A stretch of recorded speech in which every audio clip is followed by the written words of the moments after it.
F ناظرین آپ دیکھ رہے ہیں نقطہ اعتراض، میں ہوں یشفین جمال۔ ناظرین رواں سال مارچ کا مہینہ، اگر ہم بات کریں پاکستان میں جمہوریت کے سفر کی، آئین کے سفر کی، قانون کی بالادستی کی، تو بہت ہی اہمیت کا حامل ہے یہ مہینہ۔ آئین پاکستان جو ہے وہ اپنے 50 سال مکمل کر چکا ہے، اور اگر ہم بات کرتے ہیں اس ڈاکیومنٹ کی، آئین کی، اس کی کیا اہمیت ہے، اس کی کیا سگنیفیکنس ہے، اس کی ضرورت کیوں پیش آئی تھی 1973 میں، تو ایک بہت اس کا وسیع بیک گراؤنڈ ہے۔ اگر ہم بات کریں پاکستان کی ایک کثیر الثقافتی ملک ہے، اس کی جو اکائیاں ہیں وہ اگر ان کو جا کے اگر اسٹڈی کریں انڈیویجولی تو بہت ڈائیورسٹی ہے ان کے اندر۔ پھر اگر ہم مسائل کی بات کریں، مسائل بھی اتنے ہی ڈائیورس ہیں، تو ان سب چیزوں کو جوڑنے کے لیے، ان کے اندر ایک ہم آہنگی پیدا کرنے کے لیے، ایک بیلنس لے کے آنے کے لیے یہ جو ڈاکیومنٹ ہے اس کی اس وقت بہت زیادہ ایک ضرورت محسوس کی گئی تھی۔ اس کو ڈرافٹ کیا گیا تھا اور متفقہ طور پر یہ آئین جو ہے 1973 میں منظور کیا گیا تھا، اور اس آئین کی منظوری کے بعد ہی پاکستان کا نام جو ہے وہ بھی اسلامی جمہوریہ پاکستان جو ہے قرار پایا۔ تو تھوڑا سا بات کریں گے آج کے دن، جیسے میں نے ابھی ابتدائیہ میں کہا کہ کیا ضرورت پیش آئی، بیک گراؤنڈ کیا ہے۔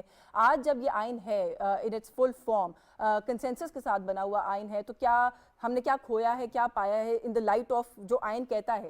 کیا ہم نے اس کی امپلیمنٹیشن کے پرسپیکٹیو میں کتنا کام کیا ہے؟ جو تقاضے ہیں آئین کے اندر سب کو ساتھ لے کے چلنے کے، جوڑے رکھنے کے، کیا وہ پورے کیے ہیں؟ اس ملک کے کچھ ایسے علاقے اور حصے ہیں جو کہ اب جہاں سے ابھی بھی یہ شکایت سر اٹھاتی ہے کہ شاید ان کو وہ امپورٹنس نہیں دی جاتی جو کہ وہ ڈیزرو کرتے ہیں، جبکہ آئین پاکستان سب کو برابر ٹریٹ کرنے کا کہتا ہے۔ اس کے پیچھے کیا پس منظر ہے، کیوں ابھی تک ایسا ہے، اور کہاں کہاں ہم نے لیگ کیا ہے، کہاں کہاں ہم اس کمی اور کوتاہی کو پورا کر سکتے ہیں؟ یہ کچھ ایشوز ہیں جن میں کوشش کروں گی کہ آج کے اس خصوصی پروگرام میں بات کی جائے۔ ہمارے ساتھ جو مہمان شخصیات ہیں ہم گفتگو کا آغاز کریں گے بی اے پی سے سینٹر انوار الحق صاحب ہمارے ساتھ موجود ہیں، بلوچستان عوامی پارٹی سے۔ بہت شکریہ سر آپ کا، آپ کے وقت کے لیے۔ پاکستان مسلم لیگ نواز سے سینٹر رانا مقبول صاحب ہمارے ساتھ موجود ہیں، بہت شکریہ سر آپ کا، آپ کے وقت کے لیے۔ اور جے یو آئی سے سینٹر کامران مرتضیٰ اسلام آباد اسٹوڈیوز میں ہمارے ساتھ موجود ہیں، آپ کا بھی سر بہت شکریہ آپ کے وقت کے لیے۔ میں سینٹر رانا مقبول صاحب سے گفتگو کا آغاز کر لیتی ہوں۔ سر جیسے میں نے بھی ابتدائیے میں کہا 50 سال آئین پاکستان نے اپنے جو ہے وہ پورے کر لیے، کس طریقے سے دیکھتے ہیں ان 50 سالوں کو؟ بہت ساری چیزیں ہیں جن پہ میں بات کروں گی، لیکن سنس سیلیبریشنز ہو رہی ہیں، ہم لوگوں نے دیکھا ہے کہ 3 دن کا خصوصی اجلاس بھی بلایا گیا، تو سب سے پہلے آپ سے آپ کی رائے لے لی جائے۔ جی بڑی خوش قسمتی ہے کہ فائنلی آئین بنا 1973 میں، اور وہ پارٹیز اور لیڈر جو رائٹ ان دا بگننگ وہ ڈسینٹ کرتے تھے ایون کریشن آف پاکستان پہ، تو ایک طرح سے جو ڈائیورجنس تھی وہ ایک اتفاق رائے میں بدلی، جس میں ولی خان تھے، مولانا مفتی محمود تھے، بلوچستان کے لیڈران تھے، ذوالفقار علی بھٹو خود تھے، تو ایک کنسنسس ڈیولپ ہوا، اور جیسے آپ کہتے ہیں situation of unity in diversity وہ بنی، کیونکہ اس سے پہلے جتنے آئین بنے وہ چل نہ سکے۔ 1956 میں جو بنا، 1962 میں بنا، پھر آپ دیکھتے رہے، پھر مارشل لاء کے اپنے جو ہیں سارے لاز جو انہوں نے بنائے they couldn't work۔ اب اس کا یہ ہوا کہ عمل تو بہت بڑا تھا، لیکن فوراً ہی اس میں امینڈمنٹ شروع ہو گئیں، اور آج تک کو 25-26 امینڈمنٹس ہوئی ہیں، جو کہ چند ایک امینڈمنٹس جو ہیں وہ ہیزرڈ بن گئی ہیں آئین کے لیے بھی۔ مثلا میں آپ کو بات بتاؤں، آرٹیکل 19 جو ہے، جو امینڈمنٹ ہوئی، 19 امینڈمنٹ جو ہوئی، that was regarding the appointment of ججز ٹو دا سپیریئر کورٹس۔ وہ ایک پارلیمنٹ کے پاس ایک پاور تھی، لیکن سپریم کورٹ کے آرڈر کے مطابق اس پاور کو وڈرا کر کے اس کو بالکل ہی غیر مؤثر بنا دیا گیا۔ اب پارلیمنٹ کا کوئی رول نہیں ہے، جو کہ مین باڈی ہے، لا کریٹنگ باڈی ہے، کہ وہ ججز کی اپوائنٹمنٹ میں کوئی کنٹریبیوٹ کر سکے صحیح معنوں میں۔ That is just an exercise in futility جیسے آپ کہتے ہیں۔ اور اس سے بڑا ایک مسئلہ ہمیں بنا، دو آئین کو ایک بڑی اٹس اے بلیسنگ انڈسگائزڈ، لیکن اس میں یہ بھی ہوا کہ جب آئین کی انٹرپریٹیشن ہوتی رہی تو وہ بھی بڑی کیٹسٹرافک ہوئی۔ ابھی حال ہی کی بات ہے، یہ میرے دونوں دوست جو ہیں، کامران صاحب بہت بڑے جورسٹ ہیں، بڑے اسکالر ہیں، اپنے انوار الحق صاحب، دے ول بیئر می آؤٹ، کہ حال ہی میں جو 63A کی انٹرپریٹیشن کی گئی ہے کہ جی جو کوئی آدمی جرم کرتا ہی نہیں اس کی سزا دے دی جائے، ابھی اس نے سوچا ہی نہیں ہے ڈیفیکشن کرنے کا، تو آپ اس کو ڈسکوالیفائی کر دیں، اور آنریبل سپریم کورٹ نے اس کو کہا کہ نہیں، they are to be disqualified. تو this is an interpretation of the constitution. تو کانسٹیٹیوشن کتنا ہی اعلیٰ کیوں نہ ہو، جب ہم کہتے ہیں کہ جی supreme court they are the custodian of the constitution and they are supposed to interpret the constitution. تو اگر آپ انٹرپریٹ نہیں کریں گے ان دی رائٹ ڈائریکشن تو پھر اس کا کیا ہوگا؟ آپ دیکھتے ہیں جب سے وہ انٹرپریٹیشن ہوئی ہے سارے ملک میں ایک کموشن برپا ہے. ابھی آگے آئیے آپ کو سنا ہوگا آپ نے جسٹس ارشاد حسن خان کا فیصلہ تھا جو اس نے ظفر علی خان کیس میں دیا تھا، جس میں انہوں نے یہ فرمایا کہ مشرف جو ایک ملٹری ڈکٹیٹر تھا وہ کمپٹنٹ ہے to make amendment single handedly one individual in the constitution. یہ کبھی ایسا ہوا ہے؟ اس لیے بہت سارے ایسے معاملات. بالکل ٹھیک ہے سر، آپ نے دو نکات اٹھائے، میں انہیں بھی گفتگو میں شامل کرتی ہوں. اجازت ہے میں باقی جو شرکاء انہیں گفتگو میں شامل تو جو ترامیم کی بات ہے اور دوسرا آئین کی انٹرپریٹیشن کی، اس پر بات کرتے ہیں. انوار الحق کاکڑ صاحب، سر ایک تو 50 سال آئین نے مکمل کر لیے، سیلیبریشنز ہو رہی ہیں گولڈن جوبلی کی، اس پر کیا کہیں گے؟ اور دوسرا جو ابھی سینٹر صاحب نے یہاں پہ ایک نقطہ اٹھایا ہے، اتنی ساری ترامیم آئین کے اندر، تو کیا آج ہم یہ کہہ سکتے ہیں کہ جو اس کی ایک اصل روح تھی، جو ایک ڈاکیومنٹ ہم نے انیشلی بنایا تھا، وہ موجود ہے اپنی اصل شکل میں اور یہ ضروری ترامیم تھی جو اس کے اندر کی گئیں؟ بہت شکریہ تاشفین. دیکھیے جی، میں ابتدا اس بات سے کروں گا کہ کانسٹیٹیوشن کو سیکروسینکٹ ہم سمجھتے بھی ہیں، سمجھنا چاہیے بھی ہے. جو بنیادی سوال ہے وہ یہ ہے کہ کیا constitution in itself is an end اور is it an end mean towards an end. ہم اس کو یوزولی پروسیجرل حوالے سے دیکھتے ہیں کہ یہ پروسیجرلز کی سیٹلمنٹ کر دیتا ہے ایک معاشرے کے اندر، ایک ریاست کے اندر. یہاں پہ لفظ میں نے ریاست کا استعمال کیا ہے. کانسٹیٹیوشن کی ڈیزائربلٹی کیا ہوتی ہے کہ is it giving a birth to a state جس پہ سوسائٹی کے different organs, political organs particularly, وہ اگری کر جاتے ہیں. Constitution is not unique just in the case of Pakistan. پوری دنیا میں اس وقت جو اتنی قومی ریاستیں ہیں، چند ایک ایسی ہیں جو نان ڈاکیومنٹڈ ہیں، نان کوڈیفائڈ ہیں، نان ریٹن ہیں، باقی ایسی ہیں جو کہ کوڈیفائڈ ہیں. ہمارا شمار بھی کوڈیفائڈ کانسٹیٹیوشن میں یا ڈاکیومنٹس میں آتا ہے. ایک تو کانسٹیٹیوشن کی جو پروسیجرل سائڈ ہے، اس کو بڑے ریچولسٹک انداز میں ہم تمام لوگ سیلیبریٹ بھی کرتے ہیں. ابھی یہ 85ویں سالگرہ ہے، پھر کبھی ایک وقت آئے گا کہ اس کی 200ویں سالگرہ منائی جا رہی ہوگی. لیکن اس کا جو ایسنس ہے وہ غالباً اس کے لیے جہاں پہ یہ انسٹیٹیوشنل کریشن کرتا ہے، یہ برتھ دیتا ہے مختلف اداروں کو جو ایک دوسرے کو چیک اینڈ بیلنس میں رکھتے ہوئے ایک خاص قسم کے معاشرے کی تشکیل دے رہے ہوتے ہیں. وہ جو ہدف ہے وہ سر دست نظر نہیں آ رہا. آپ اگر یہ سمجھتے ہیں ڈیموکریسی کا بہت، اور یا سویلین سپرمیسی کو ہم اس کے ساتھ جوڑ دیتے ہیں، جگہ جگہ آپ کو اس کے سلوگنز کے حوالے سے بات نظر آتی ہے، پولیٹیکل پارٹیز میں بھی نظر آتی ہے، پارلیمنٹ کے فورم پہ بھی نظر آتی ہے. لیکن کیا ہم ایک اگر اس کو کوالیفائی کریں، ہم ایک لبرل ڈیموکریسی کی طرف جا رہے ہیں؟ کیا ہم ایک فنکشنل ڈیموکریسی کی طرف جا رہے ہیں؟ کیا ہم ایک ڈیلیوریبل ڈیموکریسی کی طرف جا رہے ہیں؟ ڈیموکریسی بذات خود کوئی ڈاگما نہیں ہے. یہ جبریل امین کا پیغام نہیں ہے جب ہم انسانوں تک آیا اور ہم نے آگے لے کر نسل در نسل اس کو آگے پہنچانا ہے. ڈیموکریسی ایک ایسا گورننس کا سسٹم ہے جہاں پہ جن لوگوں پہ حکمرانی کی جاتی ہے اس کی پارٹیسپیشن، جس کو پارٹیسپیٹری ڈیموکریسی کہتے ہیں، اس کی طرف وہ اس کو انکریج کرتا ہے. لیکن یہ کس قسم کی ڈیموکریسی ہے، یا کیا جو ابھی آپ نے بات کی، isn't it too early for us to say؟ بے شک ہمیں آزاد ہوئے بہت وقت ہو گیا، لیکن ڈیموکریسی تو پاکستان میں نہیں ہے. انفارچونیٹلی جو کچھ ہوتا رہا ڈیموکریسی کے ساتھ، اگر باقی دنیا کا آپ تجربہ جو ہے نا اس کو مد نظر رکھیں تو شاید ہمارا تو وقت ابھی بہت ہی قلیل ہے، بہت کم لگا ہے. ماگنا کارٹا کو اٹھا کر دیکھ لیں اور Westminster model of democracy کو دیکھ لیں تو ان کا سفر 700-800 سال کا ہے. اگر آپ گلوریس ریولوشن یا فرینچ ریولوشن پوسٹ پیریڈ دیکھیں تو بھی 250-300 سال بن رہے ہیں جہاں پہ پارلیمنٹ کی سپرمیسی یا سیٹلمنٹ ہوئی ہے. دو اپروچز ہیں دنیا میں، یا تو وائلنٹ انداز میں یہ تبدیلی آئی ہے یا ایک آدھ جگہ پہ نان وائلنٹ انداز میں تبدیلی آئی ہے، اور جو مسلمہ اصول ہیں، پرنسپلز آف کانسٹیٹیوشنلزم میں، وہ سیٹل ہوئے ہیں. ہمارے ہاں بدقسمتی سے دونوں نہیں ہو پا رہے ہیں. نہ وائلنٹ انداز میں کوئی سیٹلمنٹ ہوئی ہے، ملٹری انٹرونشن تھرو فورس آئی ہے، پھر اس کو ریورس کرنے کے لیے بھی جدوجہد یقیناً ہوئی ہے. ہمارا ایک حصہ ہم سے جدا ہو گیا، اس کے آؤٹ کم کے طور پہ، اس کے کانسیکوینس کے طور پہ آپ کو 73 کا کانسٹیٹیوشن ملا ہے. میں تمام زعماء کا بہت احترام کرتا ہوں، لیکن یہ وہ تمام لوگ تھے جنہوں نے 1973 کے کانسٹیٹیوشن کو کنسنسس کے ساتھ ڈیولپ کیا، جو کہ پارٹیسپنٹ تھے ڈس بینڈ ہونے کے پاکستان میں.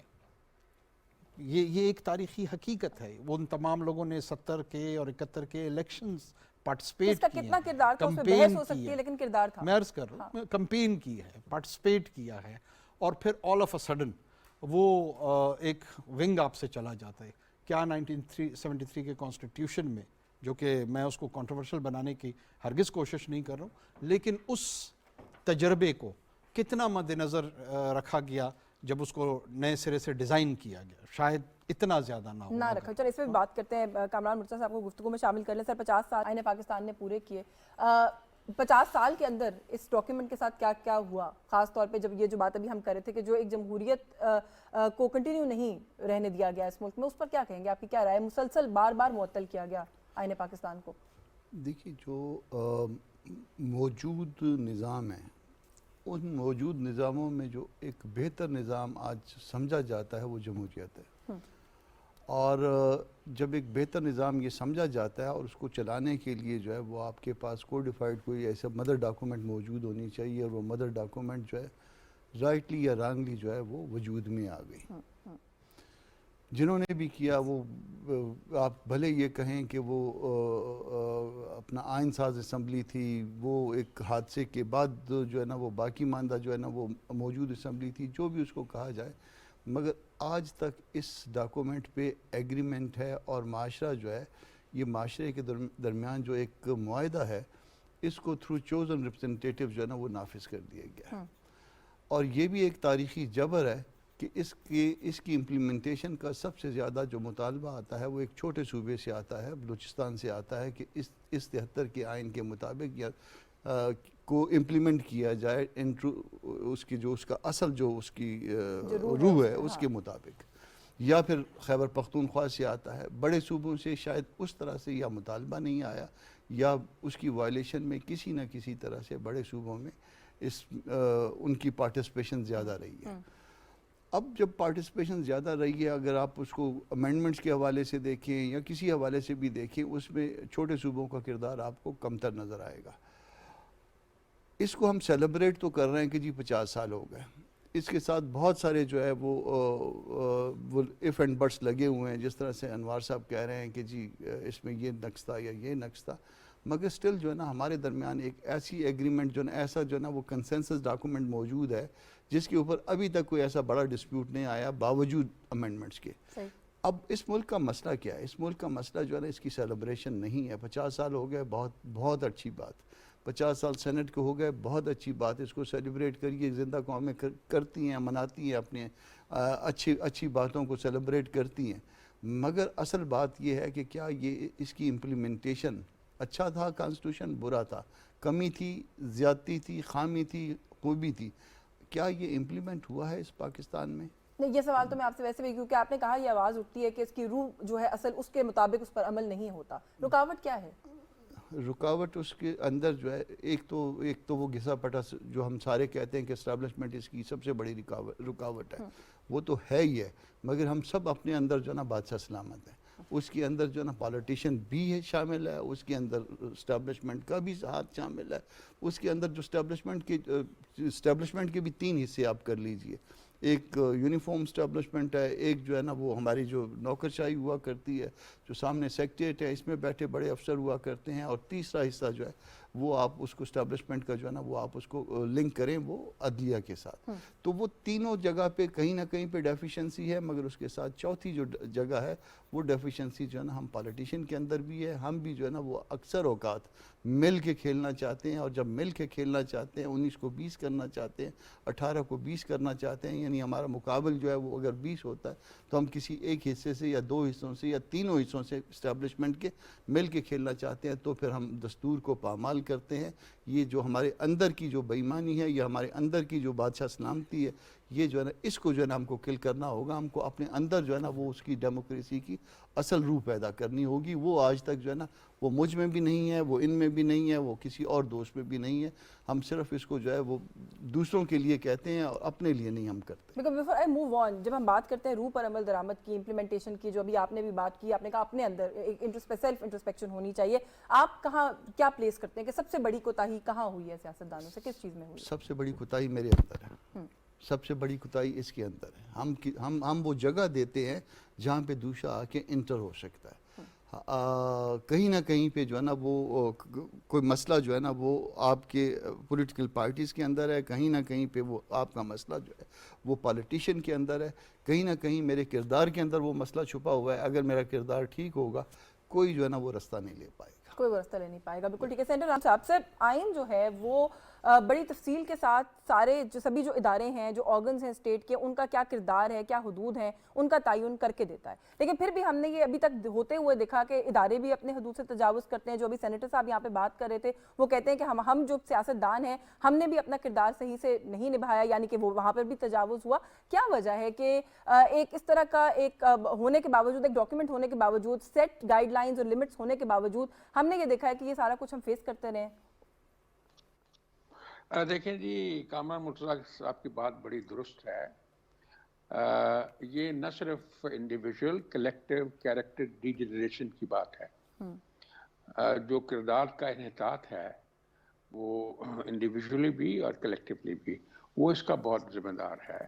یہ صحیح بات آپ نے کی ہے کہ آپ کو سیلف انالیسس کرنا چاہیے ہر انڈیویجول کو، اور انٹروسپیکشن ہونی چاہیے اپنے اعمال کو، سوچ کو درست رکھنے کے لیے. تو تبھی جا کے آپ رول پلے کر سکیں گے. میری نظر میں تو یہ تو بڑے اسکالر ہیں آپ کے پاس جو دونوں بیٹھے ہوئے ہیں، میری نظر میں بنیادی طور پہ جو ہے دس از دی فیلئر آف دی پارلیمنٹیرینس. یہ بنیادی طور پہ پارلیمنٹیرین کی کمزوری ہے، اور وہ کردار کی کمزوری ہے، کمٹمنٹ کی کمزوری ہے. وہ جذبہ اور وہ جوش اور وہ سچائی کے ساتھ کمٹمنٹ، وہ اس نہ ہونے کی وجہ سے یہ ساری قیامت برپا ہوتی ہے. اس کے علاوہ میں آپ کو ایک عرض کرتا ہوں کہ جو آئین ہمارا ہے اگر ہم دیکھیں تو بہت سارے ایشوز پہ لیکی بھی ہے.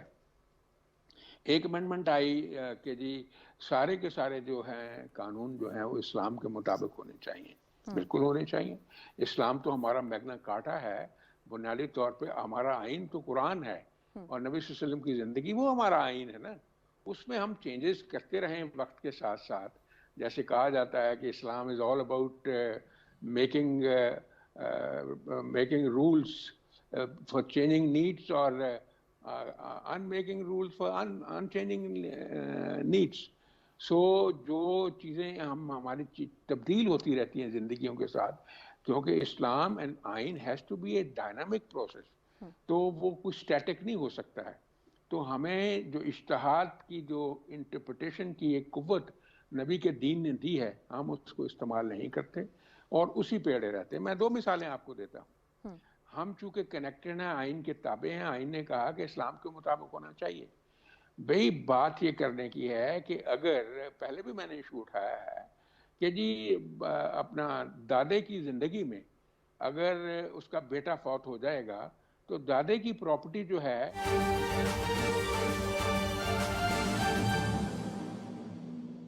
thing which I must appreciate and I must acknowledge that London University has provided extended rather a great service to my country by introducing external program. I would say you not only facilitated those who actually did not afford to go there and complete their degrees, but you also opened doors for so many female students, to be very honest, who would not have been in a position to have this degree because of the cultural impediments to some extent. Not everyone, but there is a class of people.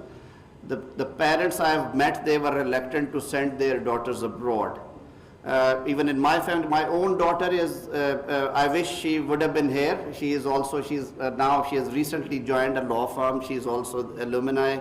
3 other boys and girls from my family, and I have seen the way they have been studying, getting assistance.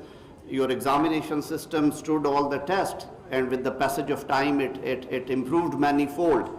But before I leave, because I promised I would be very brief, leaving it for all of you to enjoy the rest of the evening, I would take opportunity. I've been discussing it with Saad and Simon quite frequently.